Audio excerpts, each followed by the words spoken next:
Welcome to the Confident Marketing Leader podcast, where we empower you to make your mark as a strategic and impactful marketing leader. Each episode, join us as we bring in top industry experts to help you earn and keep your seat at the leadership table.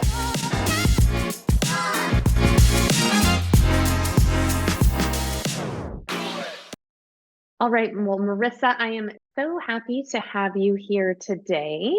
And I have been talking to all of the LinkedIn Rising B2B stars in 2023 and just excited to get your perspective and hear about your journey in B2B marketing.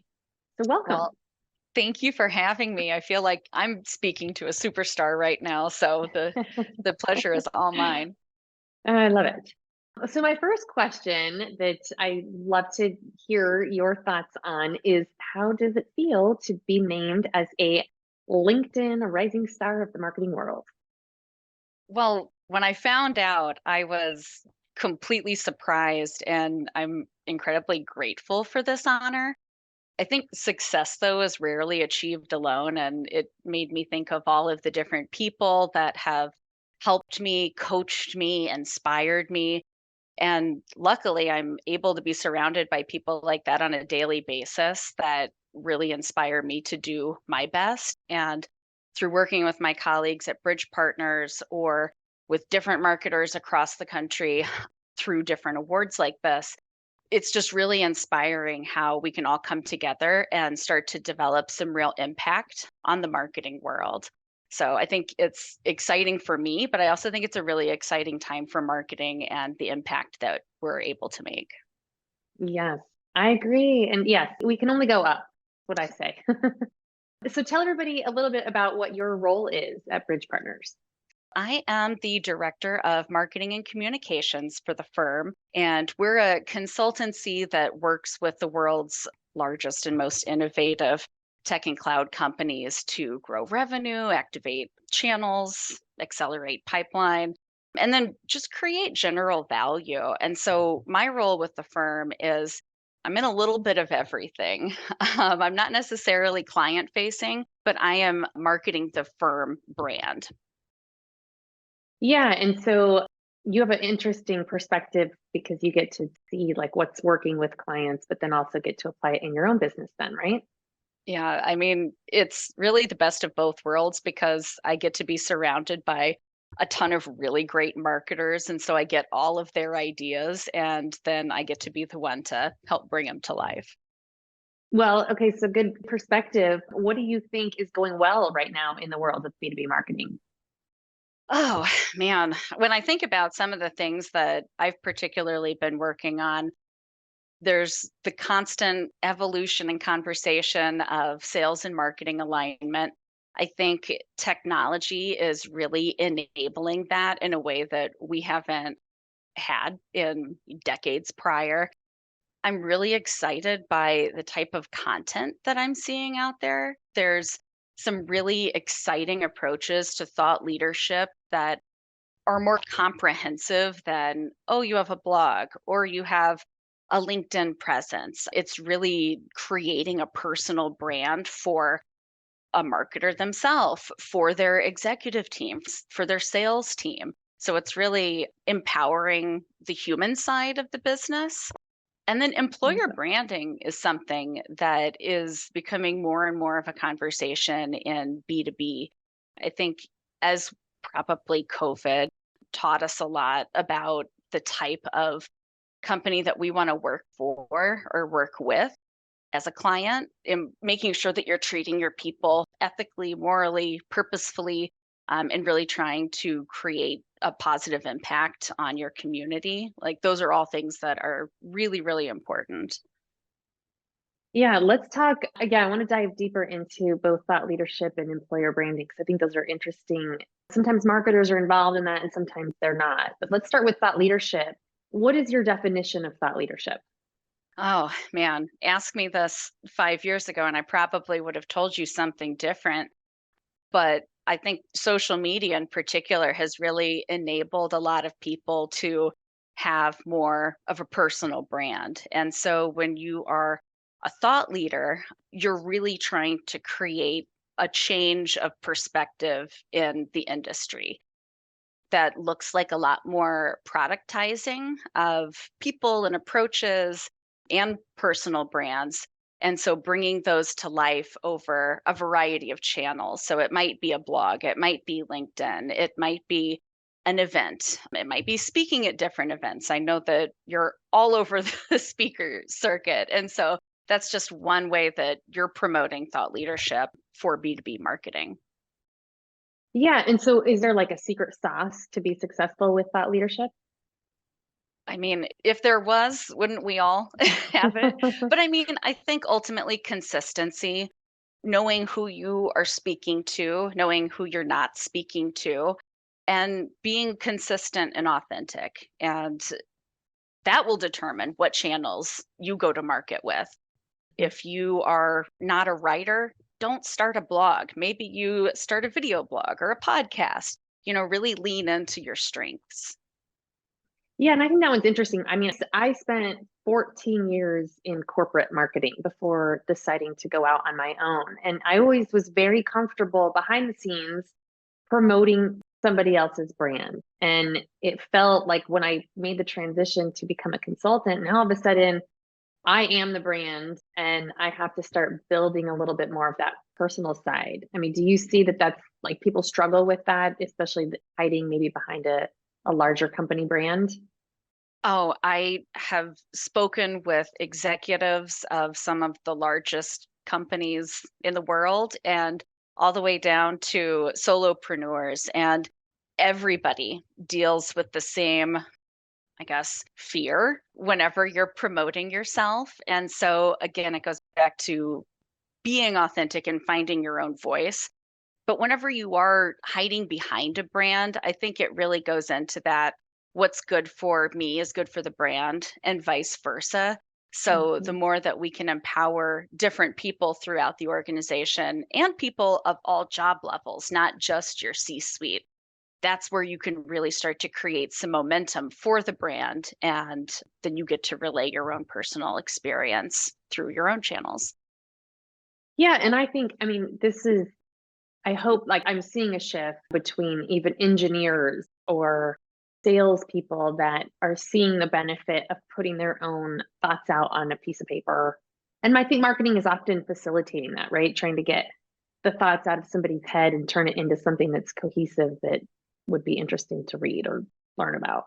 Yeah, I mean, that's a lot of my time is spent in conversations with our service team, with our product team, the sales team, really trying to find that synergy. And that's my job as an English major, as a marketer, to be able to pull those stories out of people and transform them into something that's shareable. Yeah, and I imagine that probably part of the skill set there is good interviewing, just asking really good questions. I have learned a few tricks, but it's truly a practice. The more that I see other people do it, I've got a running document that I have favorite questions and tips and techniques. So it's something that is always evolving. Yeah. Okay. Well, you'll have to share some of those tips with us. I'd be interested to know how to be successful there.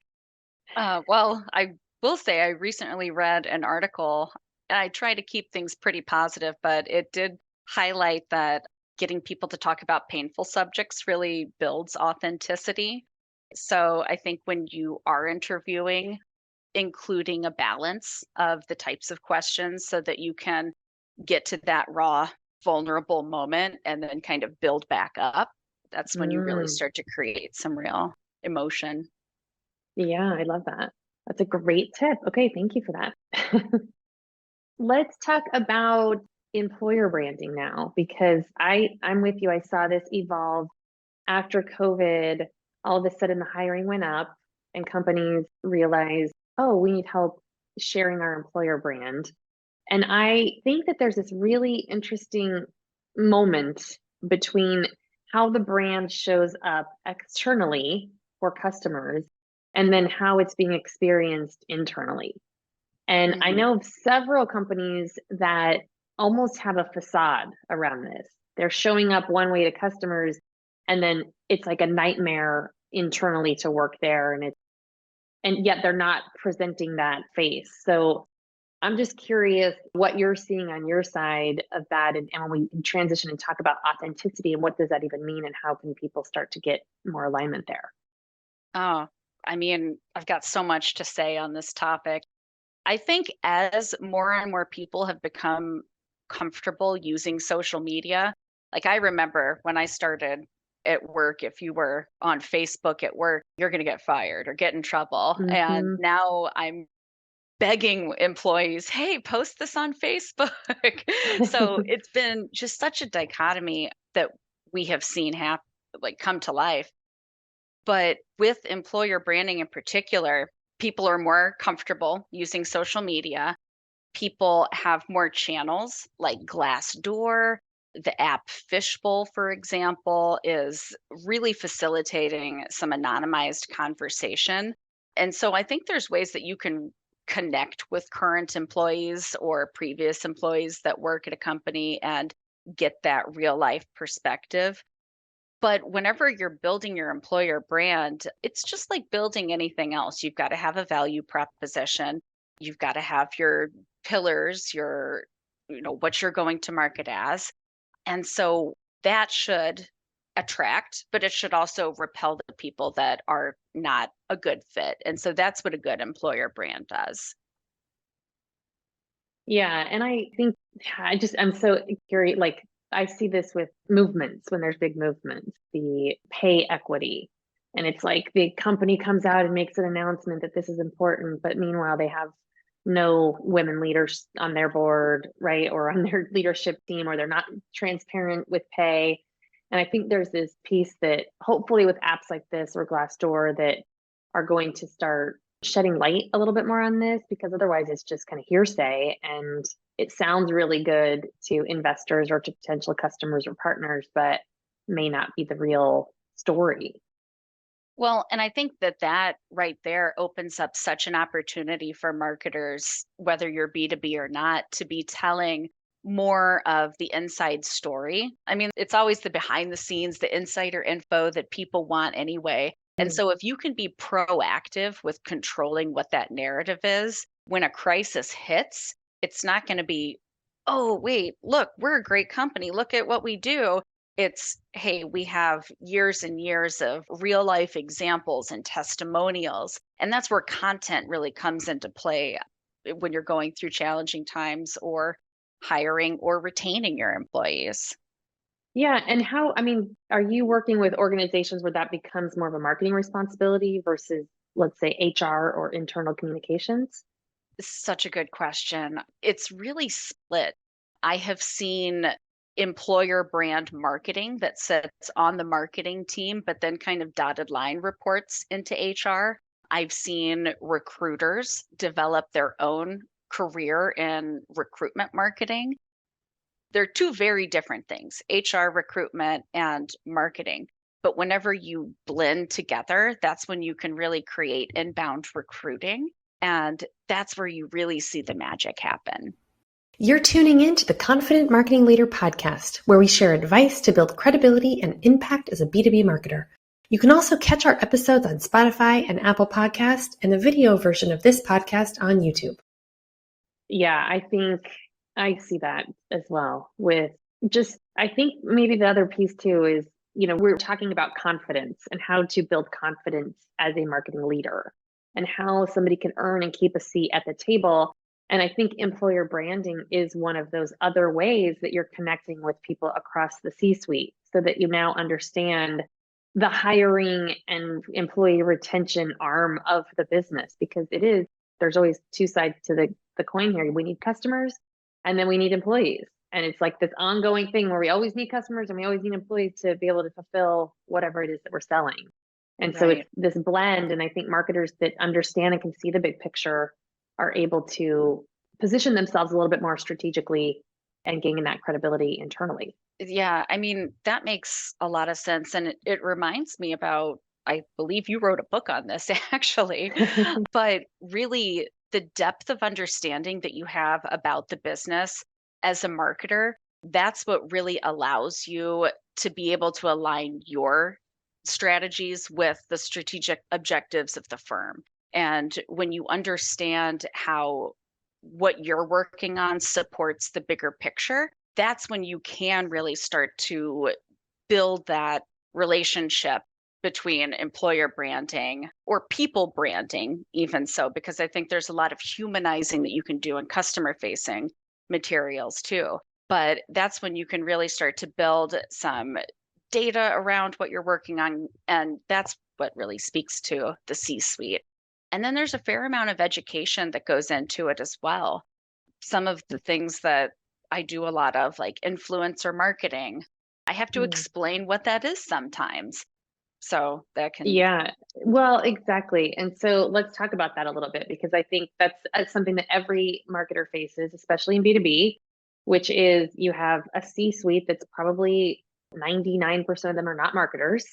And you have to sell your ideas or sell a campaign or sell a new initiative like influencer marketing or thought leadership. I mean, we've basically invented our own dictionary of jargon in marketing. And so what advice do you have to help kind of translate those ideas and initiatives into business speak so that the C-suite is in agreement and they understand it? yeah. Well, I'm in a very unique position in my role that I am actually surrounded by some of the world's best marketers. But for many people who are not in that situation, I think there's a lot of proof that can be earned in beta testing and breaking things out into crawl, walk, run, phase 1, 2, 3. And then once you have a little bit of momentum and that positive ROI that you're able to show from what you've been measuring, that's what really starts to build the trust. So anything that you can do to show before you, I guess, go all in on asking for resources or investment can help make that case. Yeah, and I'm a huge fan of experimentation. And I think, especially in maybe really risk averse cultures, that everybody's nervous to spend a lot of time or energy or money on something. I think that could be a good way to try to bring everybody together and just show a little bit of positive momentum. Yeah, it's so interesting that you say that because that's actually how I grew my career in marketing. I was using my own channels as almost a sandbox for, okay, Instagram's new. How do I use this? And so I would start posting and I was sharing what I was learning on social media as I'm going through it. And that's how I really started developing my brand as a marketing influencer, if you will. And by me being able to show that growth and try out different tactics, then I'm able to bring it back to my company and say, hey, this really worked, or this was a total flop. We might want to reimagine what that approach looks like. Yeah, and are you still doing that approach? I do. I currently manage Marketer Marissa, which is my marketing business career. And then I also have Vogue Rhythm, which is my lifestyle travel. And somehow I'm becoming a mommy blogger right before my very eyes. But But I think it's a really good point. And I wonder, yeah, if there's advice that you have, because it's hard to juggle, right? Having a full-time role and then also having everybody, I remember, gives the advice, start a side gig. And on the one hand, I remember, yes, I agree with that. But when I was working in corporate and I had two young kids, and there was no way that I had time to start a side gig. It just wasn't going to happen. But I think the barrier to entry is so low that now I'm like, everybody should be doing this at minimum, experimenting with things like Chat GPT or other AI tools that you could potentially leverage in your day job. well, and I was a solopreneur for almost, gosh, over half a decade. So I was working with a lot of businesses of all sizes and how yeah, your time and your own personal wellness balance, that's going to be one of your biggest impactors. But I think no matter what role I've been at or company that I've worked at, making time for that freedom of exploration and insight and analysis, that's where you can really create something new. And so there has to be that time for continuous learning and research and thoughtful collaboration across your team and across other marketers. Yeah. We often kind of work so siloed, and that's where I found so much just enrichment. Well, yeah, and I think that's a really great point that I see this a lot with companies that are operating in silos, even within the marketing team. Hmm. Everybody's has their own little sandbox that they're responsible for, and it's like, hey, just lift your head up for a second, and there's other things going on. Well, it's so neat. At the company I work for, we do a consultant showcase. And so we're doing all of these amazing thought leadership campaigns and events and partner campaigns. And I get to watch what they're doing and then kind of go cherry pick. Oh, I think this would work. This sounds really cool. And then I've got direct access to the people setting it up. So it's a wonderful pool for sourcing ideas. But Oh my anybody can gosh, do yeah. that on any Right. social network, any networking group. The key is to get out there and share. Yeah, and I love that you bring up the continuous learning because I always tell everybody that that's like the mantra for a successful marketer is to always be learning. What, like, I guess, tips or advice would you give somebody who is struggling right now to make time for that? Because that's the number one barrier that when I ask this question, everybody says, well, I'm so busy, I just don't have time to do any of that strategic stuff. And I'm curious what you do to make that a priority. Well, we all feel like that. I mean, even the most regimented calendar can get really booked up. But I think you find time if you're genuinely interested in it. I think that the people who are successful are the people who are prioritizing that and building that into their schedule. So I have 30 minutes every Monday. I go through and I read different newsletters, I check different news sources. You can also build some of this into your company. Maybe you're building a weekly digest of the top industry news and sharing it out with the rest of your team. Maybe you're doing a daily stand up where each person shares something that they learned that day. So if you can't build it into your own personal calendar, I think that there's ways to build it into your team culture. But that genuine passion and curiosity, that's what's going to get you every time when you're tired and you're like, wait, what does ChatGPT do? It can do this. And you start playing, and then it's an hour later down the rabbit hole. Always, yes.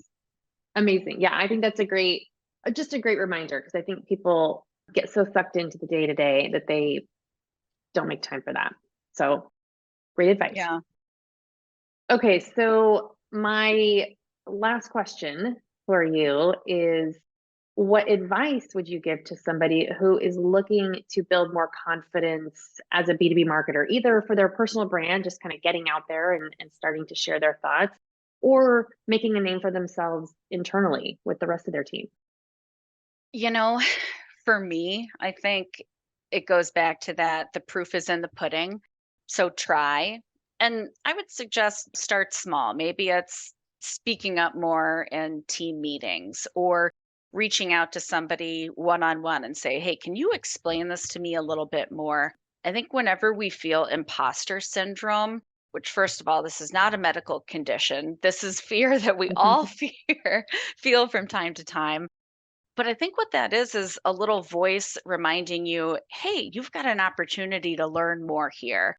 And that's why you don't feel so confident. So taking initiative, whether it's a LinkedIn learning class or Udemy or finding a mentor or asking questions with people that you trust, that's what's going to help you better develop your understanding of the business. And then once you have that, it's kind of like, if you're right, and the data's there, like there's only one way up, right? So once you start sharing what you're learning and tying that back to the business, I think that's where you'll start to see that momentum and that positive reinforcement, which will then continue to grow.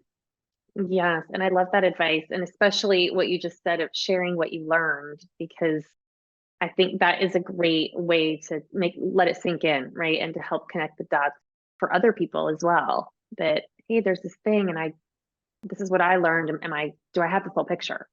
Yeah. Well, and it'll psychologically help you retain it more if you're able to teach it to somebody else. But then I mean, what an awesome way to give back to the community, whether it be inside your company or just the greater community at large.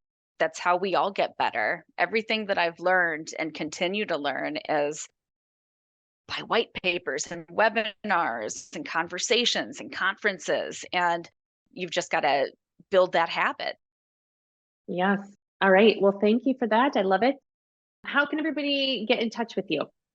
Certainly find me on LinkedIn. You can also find me on my website, marketermarissa.net. And I'm a Marketer Marissa across every social channel.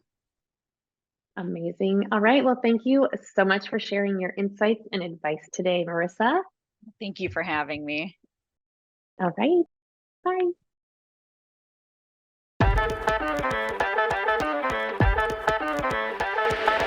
Thank you for listening to this episode of The Confident Marketing Leader. I hope that you gained new insights to help you keep your seat at the leadership table. You can reach me anytime through LinkedIn and at shakemktg.com. Links are in my bio. And if you find this content interesting, or if you know another marketing leader who needs to know about it, please share it so we can help build up our credibility and make a bigger impact as a B2B marketing community. Looking forward to being with you again next time.